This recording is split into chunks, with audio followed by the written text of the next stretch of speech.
untuk mereka yang sudah beli tiket nak pergi ke konsert Coldplay pada malam ini, I wish them to enjoy the show.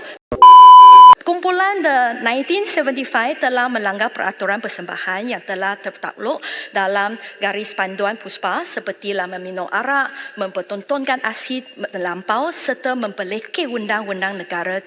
Dan kita juga sedang dalam usaha untuklah menambah baik garis panduan PUSPA cetakan kelima untuk memastikan insiden seperti ini tidak akan berulang. Tetapi saya nak tegaskan di sini, jangan oleh sebab satu insiden yang buruk jadi kita rasa bahawa semua konsert ini perlulah dibatalkan, kerana seperti yang saya sebut 296 konsert yang melibatkan artis luar negara, hanya satu kumpulan yang tak tunjuk hormat kepada undang-undang kita. Adakah adil bahawa oleh sebab satu insiden jadi kita sekarang cakap bahawa batalkanlah semua konsert ini ataupun konsert ini secara tiba-tibanya dilabel sebagai aktiviti yang kurang sihat? Jawab Menteri.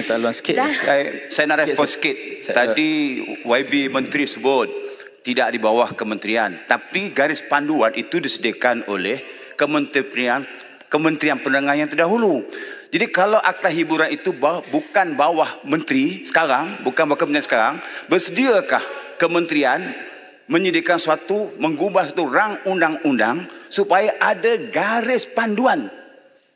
Garis panduan dah ada, tapi jadikan satu rang undang-undang supaya ia menjadi peraturan yang dipatuhi. Kalau langgar peraturan, boleh ambil tindakan. Kalau sekadar garis panduan, mereka langgar. Mereka boleh bercium, mereka boleh tanggal pakaian sebagainya, tidak menedahkan sebahagian tubuh badan dia. Tapi kalau jadi rang undang-undang, dia akan jadi peraturan.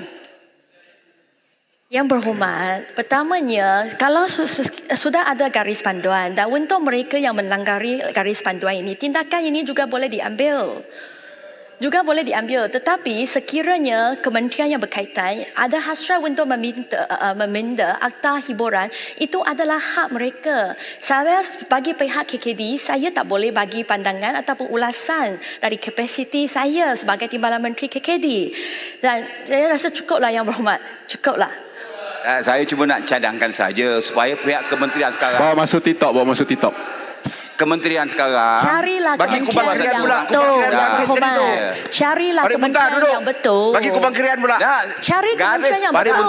Pari Buntar duduk. Tahu tak Yang Berhormat mana satu kementerian yang bertanggungjawab untuk akta hiburan? Tahu tak?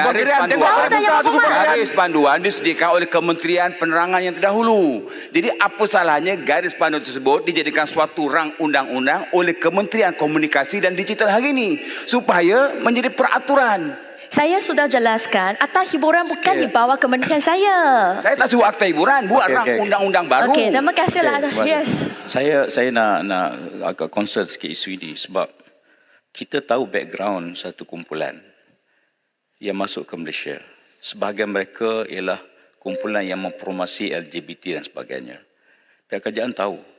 Saya fikir kita perlu bukan sahaja garis panduan untuk kita pastikan bahawa kumpulan yang mempromosi nilai-nilai negatif yang bercanggah dengan peraturan negara, kita sekat lebih awal supaya tidak timbul polemik. Kita bukan menentang konsert. Kena jelas. Kita bukan menentang konsert.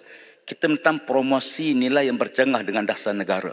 Kerajaan ada data tentang kumpulan tersebut. Saya minta supaya perkara ini diberi perhatian. Terima kasih. Terima kasih Yang Berhormat. Saya nak jelaskan, akhirnya saya nak sentuh bahawa tentanglah konsert Coldplay yang jugalah disebutlah oleh banyak ahli-ahli yang berhormat. Tahu tak ahli-ahli yang berhormat bahawa Coldplay barulah pergi ke Jakarta, Indonesia pada 15 hari bulan November dan menganjurkan konsert mereka di sana.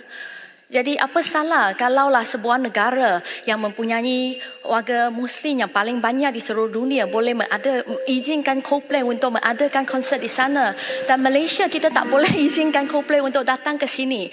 Dan kami sudah jelaskan kepada semua artis-artis, tak kiralah dalam negara ataupun dari luar negara, kalau mereka berhasrat untuk datang ke Malaysia, mereka perlu hormat kedaulatan undang-undang kita dan kebudayaan negara. itu memang merupakan pendirian KKD dan juga pendirian kerajaan Madani, dan saya percaya tak kira sesiapa yang menjadi kerajaan juga akan menyokong pendirian sedemikian. Jadi saya percaya bahawa nak tunjuk sokongan kami solidari kepada Palestin ada banyak cara dan perkara. Ada ahli-ahli yang berhormat pilih untuklah boykot McD, Starbucks, tetapi tak boykot Mercedes dan juga iPhone, Facebook. Itu pilihan sendiri. Jadi untuk mereka yang sudah beli tiket nak pergi ke konsert Coldplay pada malam ini, I wish them to enjoy the show. Tetapi untuk orang yang tak suka Coldplay, tak minat, tak dapat beli tiket, dan kita tak perlu kacau lah. Tak boleh, kerajaan tak boleh begitu. Saya setakat Kerajaan ini. tak boleh Sekali bertindak lagi saya nak begitu. ucapkan ribuan terima kasih kepada Saya minta semua maaf lah, ahli-ahli saya yang sebut, berhormat yang telah menunjukkan Emosi. sokongan kepada KKD.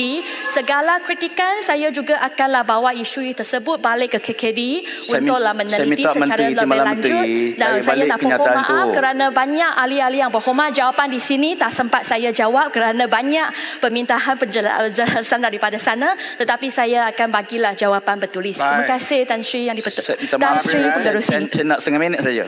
Kerajaan bertanggungjawab. Tak boleh bagi kebenaran. Siapa nak pergi tengok, Siapa tak pergi, nak pergi tengok. Tak boleh demikian. Tanggungjawab kerajaan memastikan nilai moral tinggi pada rakyat. Jangan menyerah pada rakyat untuk buat pilihan. Tapi kerajaan ada polisi, ada peraturan, ada hak. Pastikan nilai positif Dulu saja. Billie Eilish boleh je. Billie Terima Eilish kasih. boleh.